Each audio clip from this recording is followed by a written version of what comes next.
makes me happy that the guys over at Invader Studios got to expand on their IP. The first game started out as a Resident Evil 2 remake, therefore dooming it to feel like a knockoff of the real thing. Luckily, they don't have to worry about that with this prequel. Invader Studios was given carte blanche to make a game in whatever vision they wanted, and because of that, this prequel has its own identity.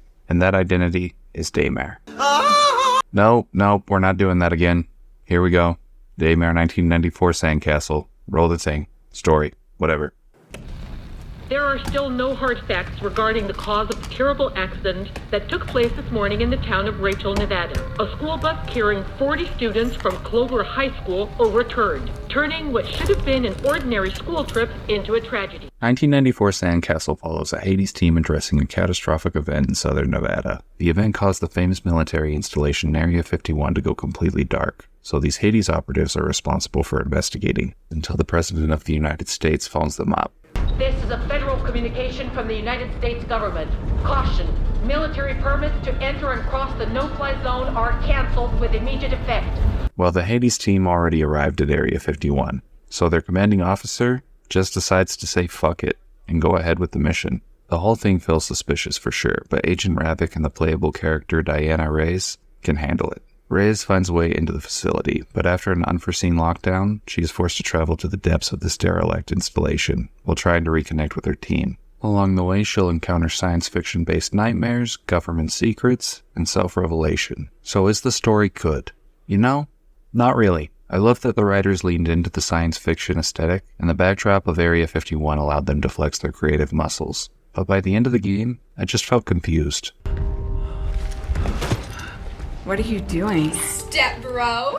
This is one of those games where you need to find all the collectibles to get the big picture, and I see what the writers were going for, but even with the added information, it just didn't hit with me. The first game had many of the same issues, but that game was so ridiculous I couldn't be bothered to care. Can you throw your hands faster than a bullet? Daymare 1994 loses a lot of that goofiness, and is a more personal story about Diana Reyes coming to terms with her past. It's just so convoluted that it's hard to determine if I'm catching the feels, or if there's a gas leak in my house. And what the hell is that smell? Reyes has the personality of a limp noodle as well. You probably could have told me that she was a life-size sex doll designed to replace a divorcee's wife, and I would have believed you. I'm saying they shot for the stars but ended up like the Challenger spacecraft. Hopefully they fared better with the gameplay.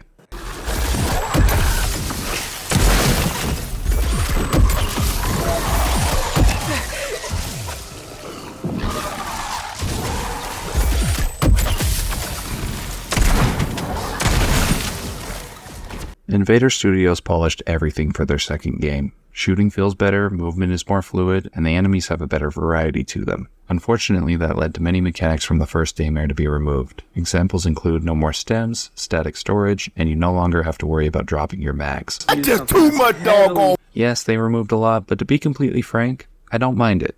Because like I've been saying, Daymare 1994 sacrifices familiar mechanics to make itself feel unique. They got to come up with their own ideas. This is most prominently seen with the electricity-themed enemies and the addition of the frost grip. Starting out with the enemies, I'd like to point out the interesting mechanics of the electric anomalies. Every enemy has a charge of electricity, and when you kill one, this anomaly will float into the air and try to find a new host. If it finds a host that's already charged, it will become stronger, which also applies to the ranged enemies.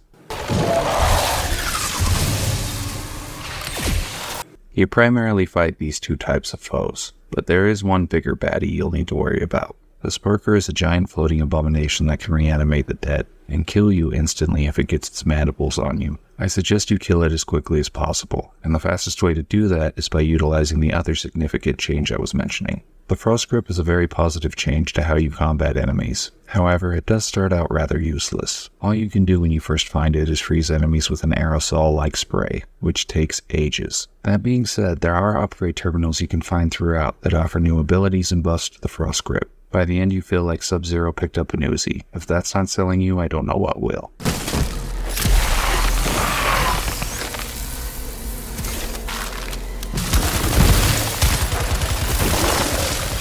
It appears the developers spent most of their efforts refining the Frost Grip. I say this because the weapon selection is rather light.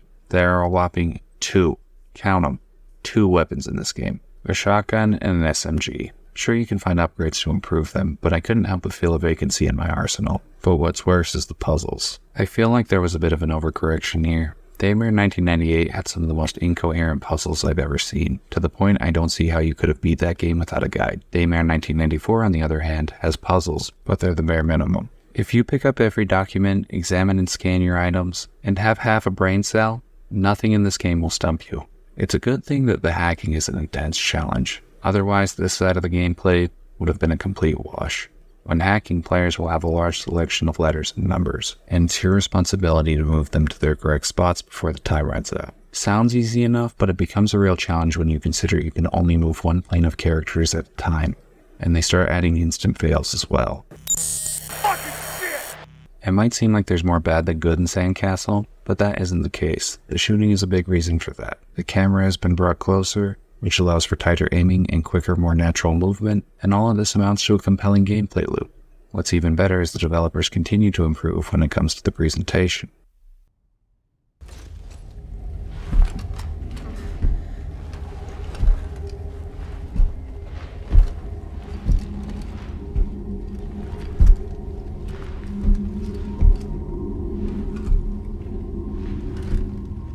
Here's where we see the most significant improvements from the previous Daymare title. The graphics have been improved everywhere, with more detailed character models and downright fantastic dynamic lighting. It almost makes up for the ungodly facial animations. What is even happening to these people?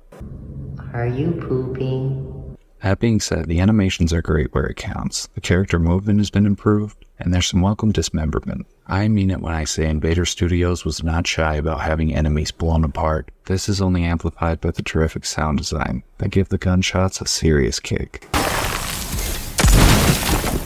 Seriously, play this game with surround sound headphones because it adds to the atmosphere.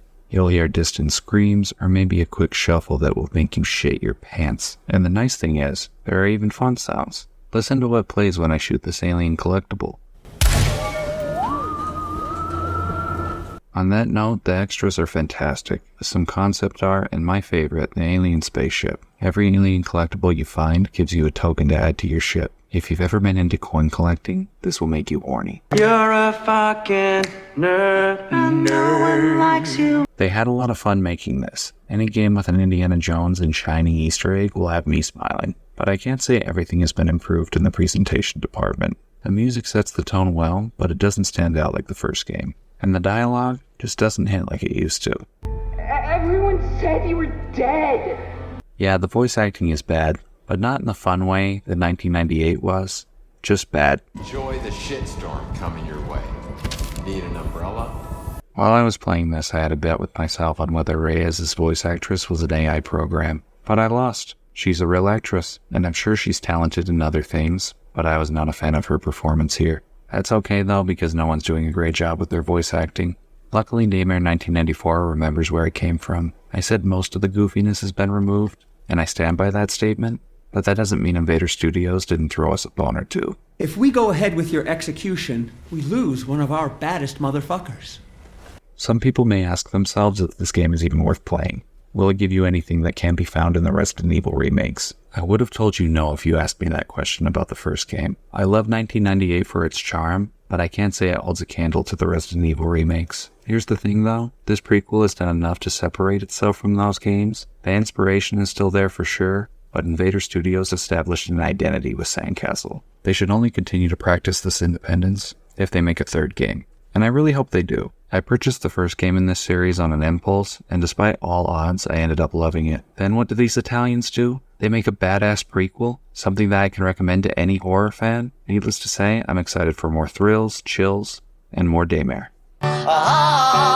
Fighter of the night, man.